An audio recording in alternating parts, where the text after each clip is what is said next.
El uso del concepto de red social en las ciencias sociales antecede al desarrollo de esas tecnologías. De hecho, se retrotrae a varias décadas atrás. El análisis de redes sociales, el ARS, se focaliza en la estructura reticular de relaciones sociales. El ARS, en las ciencias sociales, es un enfoque centrado en sustancias y otro centrado en relaciones. Por otra parte, una red social es una estructura social compuesta por un conjunto finito de actores y configurada en torno a una serie de relaciones entre ellos, que se puede presentar en forma de uno o varios grafos. Los elementos centrales de las redes sociales son los actores, las relaciones entre ellos y los límites de la red.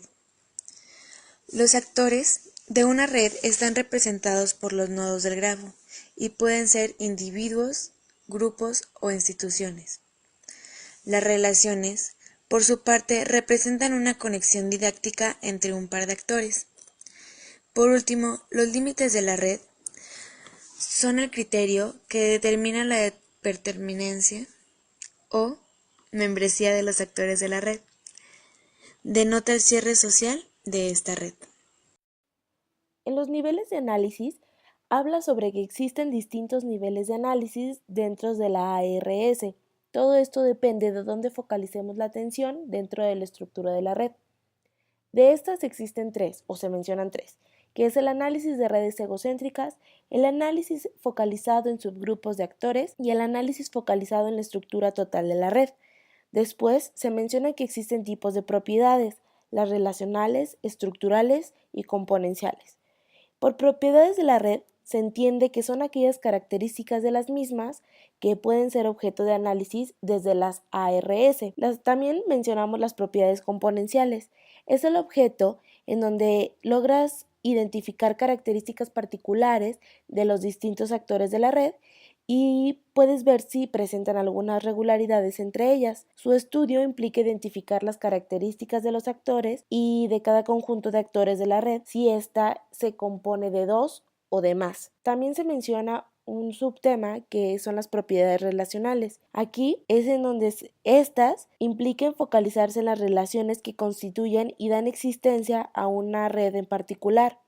Dentro de estas propiedades se logra focalizar otros dos elementos que son las transacciones y se refiere a lo que fluye y lo que se intercambia en las relaciones y su direccionalidad y la naturaleza de las relaciones. En esta se focalizan las cualidades inherentes a la relación de los actores. También mencionamos las propiedades estructurales, en donde éstas describen la forma en la que los actores se vinculan para formar una red en consideración, cuando nuestro nivel de análisis es la estructura total de la red. Después se mencionan los tipos de variables en las ARS, las variables estructurales y las variables componenciales. También tenemos un apartado llamado comentarios finales, en donde menciona que la finalidad de las ARS es buscar analizar el clienticismo político desde dicho enfoque.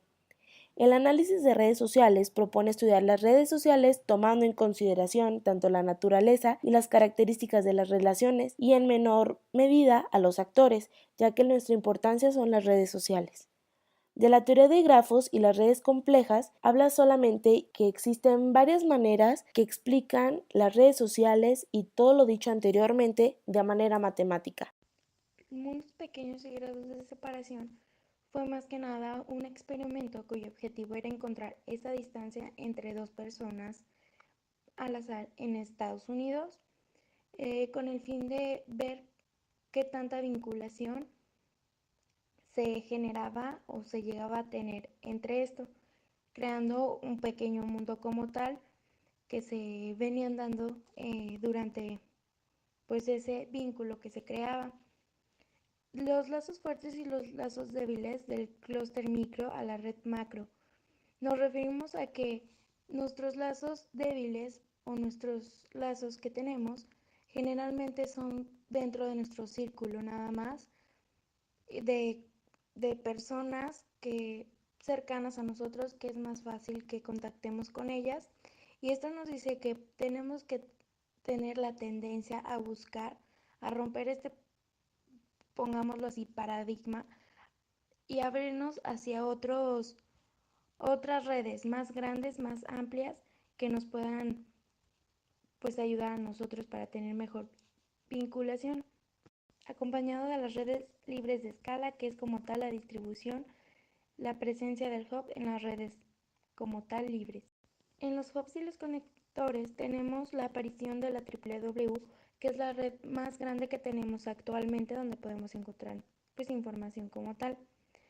El Pareto y las leyes de potencias como tal, la jerarquía que ésta se va teniendo. Y por último, el crecimiento preferencial, attachment y fitness.